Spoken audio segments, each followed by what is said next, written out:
ہمیشہ وہ قانون نافذ ہوگا. تو ہمیشگی کا جو انکار کر دے وہ بھی ظاہر سی بات ہے ضروریات دین کا انکار ہے. نماز روزے کا انکار کر دے وہ بھی ضروریات دین کا انکار ہے. رسول اللہ کی واضح کسی بھی تعلیم کا انکار کر دے یہ بھی ضروریات دین کا انکار ہے. رسول اللہ کی گستاخی کا ارتکاب کرے وہ بھی ضروریات دین کا انکار ہے. رسول اللہ کو آخری پیغمبر نہ مانے یہ بھی ضروریات دین کا انکار ہے. اور ایسا شخص بھی مسلم نہیں ہوگا. اگر اس کے باوجود بھی وہ مسلم ہونے کا دعویٰ کر رہا ہے تو اس دعوے کو نہیں مانا جائے گا. لیکن اگر کوئی آدمی ایک مشت یہ کہے کہ صاحب بریلیوں کے علاوہ تمام لوگ کافر ہیں، یا کوئی اہل حدیثوں کے علاوہ تمام لوگ کافر ہیں، یا دیوبندیوں کے علاوہ تمام لوگ کافر ہیں، پھر آپ کیا کریں گے؟ سوسائٹی میں تو یہ چل رہا ہے نا کہ کوئی ایک دوسرے کو مسلمان ہونے کو تیار ہی نہیں ہے. اور پتہ آپ کی میرے بارے میں کیا رائے ہے؟ میں تو مسلمان ہوں. اسی کنفیوژن کو دور کرنے کے لیے جو آپ کہہ رہے ہیں کہ سوسائٹی میں چل رہا ہے، یہ جو چل رہا ہے کہاں سے چل رہا ہے؟ یہ ناسمجھی کی بنیاد پہ چل رہا ہے. اسلام کی جو تعلیمات ہیں اس کو گہرائی سے نہ سمجھنے کی بنیاد پہ چل رہا ہے. اور تکفیر یعنی کافر کہنے نہ کہنے کی جو بنیادیں ہیں اس کو نہ جاننے کی وجہ سے چل رہا ہے. اسی کو بتانے کی ضرورت ہے. اسی کو ہم نے بتایا ہے. اور یہ ہم نے اپنی طرف سے نہیں بتایا، وہی جو ہمارے علماء نے جو باتیں لکھی ہیں اس کو ہم نے پیش کر دیا ہے. اور رہا کہ اگر کوئی اس طرح کی بات کر رہا ہے کہ بریلیوں کے علاوہ کوئی مسلمان نہیں، تو دراصل اس نے ہمارے جو علماء ہیں پچھلے 1000 سال، 1000 کی روایت الگ بات ہے، اس نے خود بریلی کے جو سب سے بڑے مولانا ہیں اعلیٰ حضرت مولانا احمد رضا خان فاضل بریلوی رحمۃ اللہ علیہ، وہ خود اس نے ان کو نہیں پڑھا ہے. اس لیے کہ انہوں نے بھی یہ تو بڑی دلچسپ بات ہے. وہ کیا کہتے ہیں اعلیٰ حضرت صاحب؟ وہ یہ بات کہتے ہیں کہ جو شخص بھی اسلام کا دعویٰ کرے وہ مسلمان ہے. اور اگر کسی کے قول میں، کسی کی زبان میں، کسی کی بات میں بظاہر کوئی کفر کا پہلو نظر بھی آئے تو اس کے 99 تعویل کریں گے. تو اس کے 99 پہلو دیکھیں گے. اگر 100 پہلو میں سے اس بات کے اگر 100 پہلو ہیں، ان 100 پہلو میں ایک پہلو اگر اسلام کا نکل جائے گا تو ہم اس کو اسلام پہ بیس کریں گے. اور 99 جو غلط پہلو نکل رہے ہیں اس کو ہم ذہن سے ہٹا دیں گے. اس کی وجہ یہ ہے کہ اعلیٰ حضرت فرماتے ہیں کہ دراصل ہمارا کام کیا ہے؟ ہمارا کام اسلام کو آگے بڑھانا ہے، پیچھے لانا نہیں. تو اگر کسی کی قول و عمل میں 1% بھی اسلام دکھ رہا ہے، کسی کے قول میں اگر اس کو جوڑ لیں گے، اس کو نکالیں گے نہیں. تو یہ نکالنے والی جو پالیسی ہے یہ تو پولیٹیکل لوگوں کی پالیسی ہے، مذہبی لوگوں کی پالیسی ہی نہیں ہے. مذہبی لوگوں میں بھی لیکن جو جوڑتا ہے وہ تو صلح کلی کہلانے لگتا ہے. وہ پتہ نہیں وہابی، اہل حدیث اور دیوبندی اور پتہ نہیں کیا کیا اس کو کہا جاتا ہے. اس کو تو لعنت کی جاتی ہے. یہ بہت دلچسپ سوال ہے کہ ہر دوسرے آدمی پہ صلح کلی کا الزام لگ جاتا ہے. بالکل صحیح کہا آپ نے. اور ہمارے استاذ علامہ مفتی نظام الدین رضوی دامت برکاتہم العالیہ، انہوں نے تو یہ کہا کہ بھائی آج کے زمانے میں جس کو صلح کلی کہا جائے تو سمجھ لو کہ اہل سنت ہے. جو بھی سنی اہل سنت کو جوڑنے کی بات کرتا ہے اس پر صلح کلیت کا الزام لگ جاتا ہے. اب ذرا پیچھے سے آئیے. نبی کریم صلی اللہ تعالی علیہ وسلم فرما رہے ہیں کہ میرا بیٹا حسن مسلمانوں کی 2 جماعتوں میں، مسلمانوں کے 2 گروہوں میں مصالحت کرے گا. تو 2 مسلمانوں کے گروہ جو آپس میں لڑ رہے ہیں، ایک دوسرے کے خلاف غلط زبان استعمال کر رہے ہیں، غلط رویہ اختیار کر رہے ہیں، ان کے بیچ آپ نے مصالحت کرائی. اس مصالحت کرانے پہ اللہ کے رسول صلی اللہ علیہ وسلم نے بڑی خوشی کا اظہار کیا کہ میرا بیٹا بہت اچھا کام کرے گا. دراصل 2 ہی روپ ہو سکتا ہے آپ کا. یا تو آپ کا روپ مسلمانوں میں مصالحت کا روپ ہو جائے، یا آپ کا روپ مسلمانوں کے درمیان فساد کا ہو. کوئی شخص یا تو صلح کلی ہو سکتا ہے یا فساد کلی. ابھی آپ کی چوائس ہے کہ آپ کیا چوز کریں گے، صلح کلی والی سیٹ چوز کریں گے یا فساد کلی والی چوز کریں گے. آپ انسانیت میں یا مسلم معاشرے میں صلاح لانا چاہتے ہیں، اصلاح لانا چاہتے ہیں یا فساد لانا چاہتے ہیں؟ ظاہر سی بات ہے کہ آپ فساد والی سیٹ چوائس نہیں کریں گے. صلح کلی کا صحیح مفہوم یہ ہے کہ آپ اپنے عقیدے پہ، اپنے نظریے پہ سختی کے ساتھ قائم رہیے، لیکن اس کے باوجود دوسروں سے لڑیے نہیں، دوسروں کو گالی مت دیجیے، دوسروں کے ساتھ رواداری کریے. مثال کے طور پہ یہ ملک ہے، یہاں پہ سارے مذاہب کے لوگ بستے ہیں. تو ایسا تو نہیں ہو سکتا ہے نا کہ آپ کہیں کہ صرف مسلمان ہی رہیں گے، مسلمانوں سے ہم تعلق رکھیں گے، غیر مسلموں سے تعلق نہیں رکھیں گے. اس ملک میں مختلف مسالک کے ماننے والے مسلمان ہیں.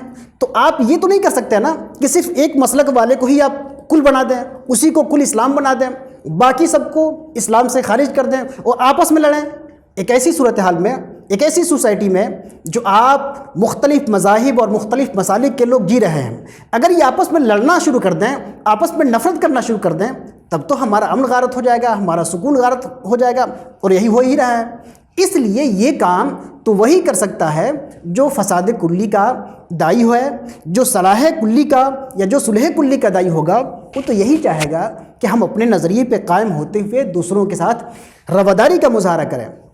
ہم یہ نہیں کہہ رہے ہیں کہ آپ مخالف نظریات کو قبول کر لیجئے، ہم یہ نہیں کہہ رہے ہیں کہ آپ دنیا کے سارے مذاہب کو آپ اکیلے قبول کر لیجئے، ہم یہ بھی نہیں کہہ رہے ہیں کہ دنیا کے سارے مسالک کو آپ قبول کر لیجئے۔ قبول مذاہب الگ چیز ہے، احترام الگ چیز ہے۔ آپ ان کے نظریات سے اختلاف کر سکتے ہیں، لیکن اس اختلاف کے باوجود باہمی رواداری اور باہمی مصالحت آپ کو رکھنا پڑے گا، تبھی ہماری سوسائٹی باقی رہے گی۔ یہ ہے صلح کلی کا صحیح مفہوم جو ضروری ہے معاشرے کو قائم رکھنے کے لیے۔ ہاں، ایک کنفیوژن یہ کریٹ کیا جاتا ہے کہ صلح کلی کا مطلب یہ ہے کہ سارے نظریات، سارے مذاہب کو، سارے خیالات کو، سارے مسالک کو درست تسلیم کر لیا جائے۔ ایسا تو ہو ہی نہیں سکتا ہے، ایسا تو ہو ہی نہیں سکتا ہے کہ آپ ایک مذہب کو بھی مانیں اور اس کے مخالف مذہب کو بھی مانیں، آپ اسلام کو بھی مانیں اور کفر کو بھی مانیں، آپ ون گاڈ، ایک ایشورواد میں بھی آپ بھروسہ رکھیں، آپ یقین رکھیں، اور آپ یہ بھی کہیں کہ ایک ایشورواد بھی درست ہے، اور آپ یہ بھی کہیں کہ جو ایتھیسٹ ہیں، جو خدا کو نہیں مانتے ہیں، وہ بھی درست ہیں۔ آپ یہ بھی کہیں کہ رسول اللہ آخری نبی ہیں، پیغمبر ہیں، اللہ کے پیغمبر ہیں، اور آپ یہ بھی کہیں کہ جو ان کی پیغمبری کو رد کرتے ہیں وہ بات بھی صحیح ہے۔ ایک ہی نظریہ درست ہوگا، یا تو رسول اللہ پیغمبر ہوں گے یا نہیں ہوں گے، دونوں نظریہ کیسے درست ہو سکتا ہے؟ تو تمام متضاد نظریات کو درست تسلیم کرنا، اگر اس کو صلح کلی ہے، یہ صلح کلی ہے، تو اس پر 50 بار لعنت، اور اس صلح کلی سے کوئی تعلق نہیں ہے ہمارا، اور ہم اس پہ لعنت بھیجتے ہیں۔ لیکن صلح کلی کا یہ مقصد یہ ہے کہ اپنے نظریات پہ قائم ہوتے ہوئے دوسروں سے رواداری کریں، اس کی ضرورت ہے۔ اگر ہم یہ نہیں کریں گے تو ہم اس ملک میں سروائیو نہیں کر پائیں گے، نہ ہمارا معاشرہ پرامن ہوگا، نہ غیر مسلموں کے ساتھ ہمارے تعلقات اچھے ہوں گے، اور نہ خود مسلمانوں کے درمیان تعلقات اچھے ہوں گے۔ اور اس کی وجہ سے جو ہمارے ایشوز ہیں، جو نیشنل ایشوز ہیں، یا جو قومی ایشوز ہیں، یا جو ہمارے ملی ایشوز ہیں، یہ سب ہمارے کمزور ہو جائیں گے۔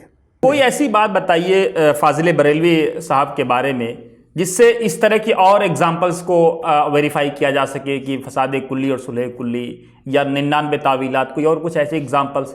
جیسے میں ایک فتاوی رضویہ پڑھ رہا تھا تو مجھے ایک بڑی اچھی بات سمجھ میں آئی کہ اگر کوئی آدمی مغرب سے پہلے 2 سنتیں پڑھتا ہے تو وہ بہتر ہے، اس کو پڑھنا چاہیے، اس کو مردود نہیں کہا جائے گا۔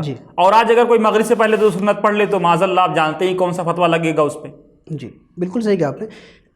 جو اختلافات ہیں، یعنی جو احادیث کی بنیاد پر جو اختلافات ہیں، یعنی احادیث مطلب یہ کہ روایتیں کئی طرح کی ہیں، تو اس میں اعلیٰ حضرت کا رویہ یہ ہے کہ وہ ایک روایت کو ترجیح دیتے ہیں، چونکہ وہ محدث تھے، فقیہ تھے، تو دلائل کی بنیاد پہ ایک رائے کو ترجیح دیتے ہیں، باقی دوسری رائے کو کالعدم قرار نہیں دیتے ہیں، چونکہ وہ بھی حدیث کی بنیاد پہ ہے۔ بہت واضح مثال، بہت سامنے کی چیز جو میں آپ کو بتا رہا ہوں، جس سے لوگوں کو شوق بھی لگے گا، آپ کو بھی شاید شوق لگے۔ فضل خیر آبادی صاحب نے شاہ اسماعیل دہلوی پہ کفر کا فتویٰ لگایا، اور یہ بھی کہا کہ جو ان کے کفر میں شک کرے وہ بھی کافر ہو جائے گا، وہ بھی ایمان سے خارج ہو جائے گا۔ اس کی وجہ یہ ہے کہ شاہ اسماعیل دہلوی کی جو کتاب ہے تقویۃ الایمان، اس میں جو شفاعت کی جو انہوں نے بحث کی ہے، شفاعت کے مسئلے پہ، تو ایک انداز بیان پہ، یعنی شفاعت کی وجہ سے نہیں، شفاعت لوگ عام طور پہ سمجھتے ہیں کہ شاہ اسماعیل دہلوی نے شفاعت کا انکار کر دیا اس لیے فضل خیر آبادی نے کافر کہا، نہیں، ایسا نہیں ہے۔ شفاعت کے بارے میں جو گفتگو کی، اس گفتگو کرتے ہوئے ایک مقام آیا ہے، اس کا جو لہجہ ہے، اس لہجے کے بارے میں فضل خیر آبادی کہتے ہیں کہ یہ واضح طور پہ گستاخانہ لہجہ ہے۔ ایک مسلم، ایک مومن رسول اللہ کی شان میں اس لہجے سے بات نہیں کر سکتا، یہ گستاخانہ لہجہ ہے، بھاؤ والی بات آ گئی، ہاں، توہین والا اور انسلٹ والا جو لہجہ، اے اللہ میں تو میرا بندہ میں تیرا رب، ہاں، تو انسلٹنگ ہے وہ، بالکل انہوں نے کہا کہ بالکل انسلٹنگ ہے اور میرے اوپر بالکل کلیئر ہے، اور جب مجھے واضح طور پہ دیکھ رہا ہے کہ یہاں پہ رسول اللہ کا انسلٹ ہو رہا ہے، تو جو بھی انسلٹ کرے گا رسول اللہ کو ہم اس کو مسلم نہیں مانیں گے۔ چونکہ مسلم ہونے کے لیے ایک ضروری چیز یہ بھی ہے کہ آپ دین کی چیزوں کو ریسپیکٹ کریں، آپ فالو کتنا کرنا ہے ایک الگ مسئلہ ہے، لیکن ریسپیکٹ کرنا ضروری ہے، عظمت کو ماننا ضروری ہے۔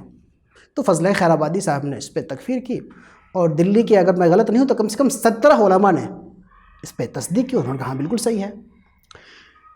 فضل خیر آبادی جو ہے انقلاب 1857 کے ہیرو ہے، اور 1856 میں اعلیٰ حضرت پیدا ہوتے ہیں۔ اعلیٰ حضرت کا جب زمانہ آیا، 80-90 تک جب ان کی جوانی آئی، جب عالم ہوئے، تو انہوں نے کہا کہ دیکھیے بظاہر اس میں کفر تو نظر آتا ہے لیکن ہم تکفیر نہیں کریں گے۔ مطلب کیا ہوا؟ 17 علماء نے جس شخص کو کافر کہا تھا، اعلیٰ حضرت کہتے ہیں کہ ہم کافر نہیں کہیں گے اگرچہ اس میں کفر کا معنی نظر آ رہا ہے۔ کیوں؟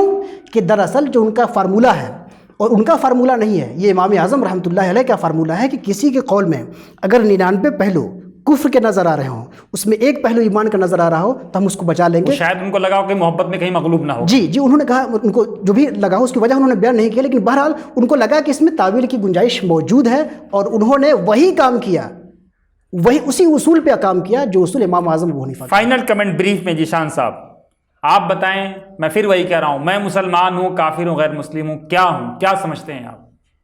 بھائی دیکھیے، یہ تو میں نے شروع میں جو کہا ہوئی آخر میں کہا کہ آپ اگر اپنے بارے میں مسلم ہونے کا دعویٰ کر رہے ہیں تو مجھے کوئی ادھیکار نہیں ہے، کوئی حق نہیں ہے کہ میں آپ کے بارے میں یہ فیصلہ کروں کہ آپ مسلم نہیں ہیں۔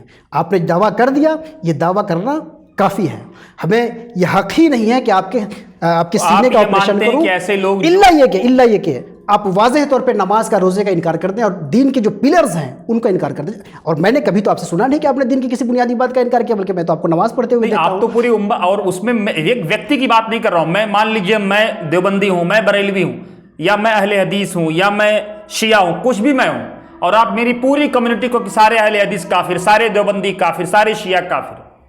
میں نے یہ جواب جو آپ نے، چونکہ ایک مثال میں آپ نے اپنے آپ کو رکھا، اور میں نے یہ جواب آپ کو مثال کے طور پہ دیا، اور اس ایک مثال سے، ایک شخصی مثال سے اس کو عمومی طور پہ اس کو ہم سمجھ سکتے ہیں۔ جو شخص بھی اپنے آپ کو مسلم کہہ رہا ہے، اس کو مسلم کہنا ہماری ذمہ داری ہے، ہمارے اوپر فرض ہے، ہر فرض سے بڑھ کر فرض ہے کہ ہم اس کو مسلم جانیں، الا یہ کہ اس شخص سے کوئی ایسا قول و عمل ہم دیکھ لیں جو واضح طور پہ دین کے کسی پلر کو ڈینائی کر رہا ہو، کوئی شخص بھی ہو، ہمارا باپ بھی ہوگا، اگر واضح طور پہ دین کے کسی پلر کا ڈینائی کر رہا ہوگا ہم کہیں گے مسلم نہیں، اس لیے کہ مسلم کا کام ہی نہیں ہے۔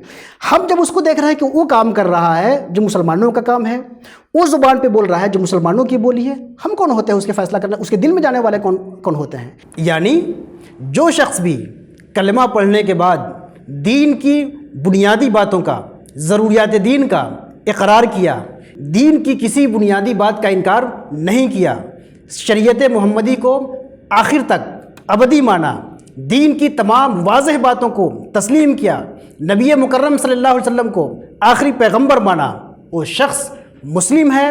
اس کے اوپر چاہے اور ہم دفعہ چارج کر سکتے ہیں، لیکن ہمیں حق نہیں ہے کہ اس کو اسلام سے خارج کریں۔ بہت بہت شکریہ ذیشان صاحب، ہمارے اسٹوڈیو میں تشریف لائے، ہم سے بات کی۔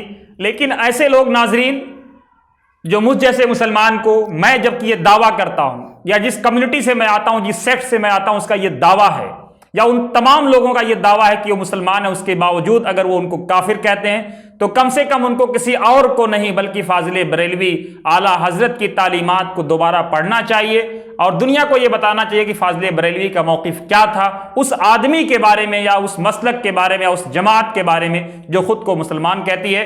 نمسکار، آداب، ست سری اکال، السلام علیکم، آپ دیکھتے رہیے وطن سماچار۔ ہمارا ایپیسوڈ کیسا لگا ضرور آپ کمنٹ باکس میں اپنی رائے دیں، ساتھ ہی پروگرام کو لائک کریں، شیئر کریں، سبسکرائب کریں، تاکہ اسی طرح سے بنا رکے، بنا تھکے اور بنا جھکے ہم آپ تک صحیح اور سٹیک جانکاری پہنچاتے رہیں۔